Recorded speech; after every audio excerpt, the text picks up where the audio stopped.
Jenny Kirstead est en deuil. Elle a perdu sa sœur, Lisa McCauley, dans la tuerie de masse en Nouvelle-Écosse.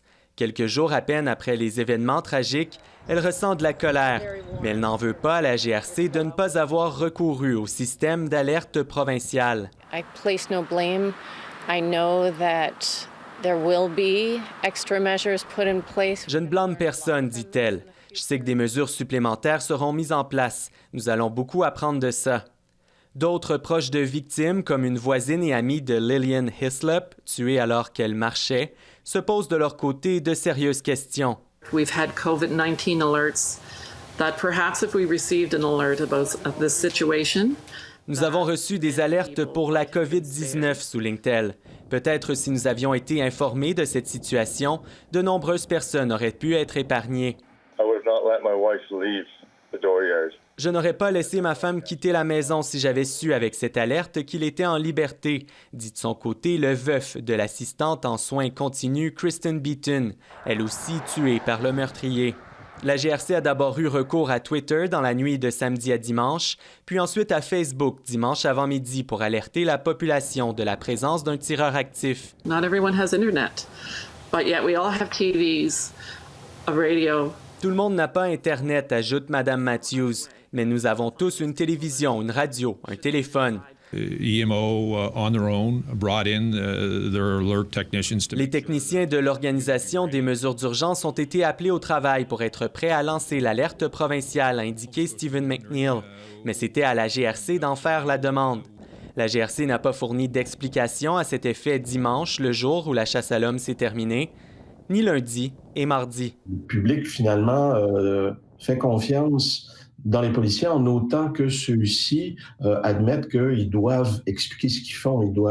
Ils ont un devoir de reddition de compte qui est extrêmement important. La GRC doit s'expliquer, selon cet expert, si elle veut conserver la confiance de la population. Ici Olivier Lefebvre, Radio-Canada, Halifax. D'ailleurs, Olivier, la GRC a rencontré la presse en fin d'après-midi pour faire le point justement sur cette question de l'alerte.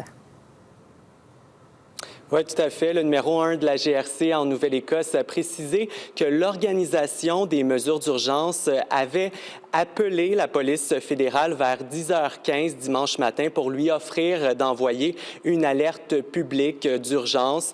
Et la police, la GRC, nous dit, le numéro 1, est en train de formuler ce message quand finalement la chasse à l'homme a pris fin vers 11h30, dimanche avant-midi.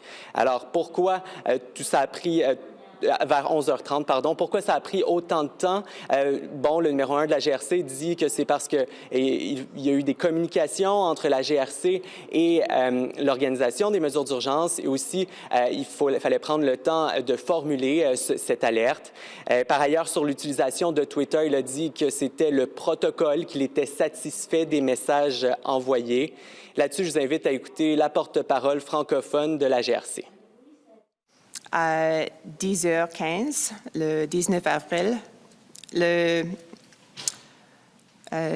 gestion d'urgence de la province de Nouvelle-Écosse ont contacté la GRC de nous offrant l'utilisation du système public d'urgence. Et nous étions en processus de préparer une notification urgente quand le tireur ont été tiré et tué par la GRC. Donc, la GRC qui a rappelé que c'est une enquête complexe, qu'il reste beaucoup de réponses à trouver. Elle a mentionné qu'elle partagerait un fil des événements avec les médias et la population bientôt. Merci beaucoup, Olivier.